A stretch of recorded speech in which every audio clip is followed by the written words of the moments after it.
জমি বিবাদকে কেন্দ্র করে গুলিবিদ্ধ হয়ে নিহত হলেন উস্তি থানার অন্তর্গত শ্রীচন্দ্রা গ্রাম পঞ্চায়েতের জগদেবী ঘোষ এলাকার বছর ৫৫-র বুদ্ধদেব হালদার। স্থানীয় সূত্রে জানা গিয়েছে, গত বৃহস্পতিবার রাতে বাগাড়িয়াতে বুদ্ধদেব হালদার নিজের অফিসেই ছিলেন। হঠাৎই বেশ কয়েকজন দুষ্কৃতী বাইকে এসে বুদ্ধদেব হালদারকে লক্ষ্য করে গুলি করেন।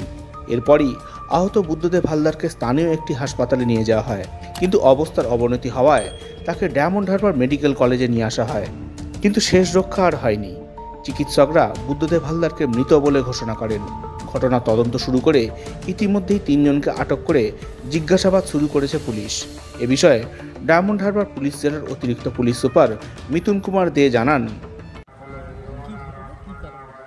দেখুন, একদম তদন্ত প্রাথমিক স্তরে আছে। বুদ্ধদেব হালদার খুব একটা ইল রেপুটেড ক্রিমিনালই ছিল, কারণ ওনার লাস্ট 4 বছরই প্রায় 6টা কেস আছে এই থানাতেই, উস্তি থানাতেই, এবং সেগুলো সব ক্রাইম এগেইনস্ট প্রপার্টি মোস্টলি।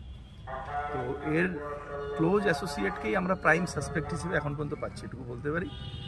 আমরা এক্সটেন্সিভলি রেড করছি এবং যা যা আমাদের ইন্টেলিজেন্স যেগুলো আছে সব অ্যাক্টিভেটেড আছে, অ্যাবসকন্ড করছে। হাইড আউটগুলো আমরা প্রবাবেল হাইড আউটগুলো আমরা ট্রেস করেছি। আমরা খুব দ্রুত আশা করছি আমরা ধরে দেবো। হ্যাঁ, আমরা 2 জনকে এখন আটক করে জিজ্ঞাসাবাদ করছি। নিহতের এর আগে কোনো কেস? হ্যাঁ, নিহতের সেটাই আমি বললাম যে নিহতের একাধিক কেস আছে, যেগুলো সব ক্রাইম এগেইনস্ট প্রপার্টি।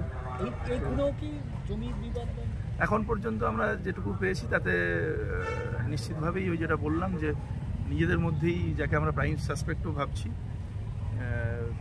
সে বা তারা ওই বিভিন্ন যে এখন রিসেন্টলি যে ওটাকে যে মাটি বা এই রিলেটেড যে বিষয়গুলো, জমি জায়গা রিলেটেড যে ম্যাটারগুলোর মধ্যে ছিল, তো সেইগুলোতেই তাদের মধ্যে একটা টেনশন বা টানাপোড়েন চলছিল।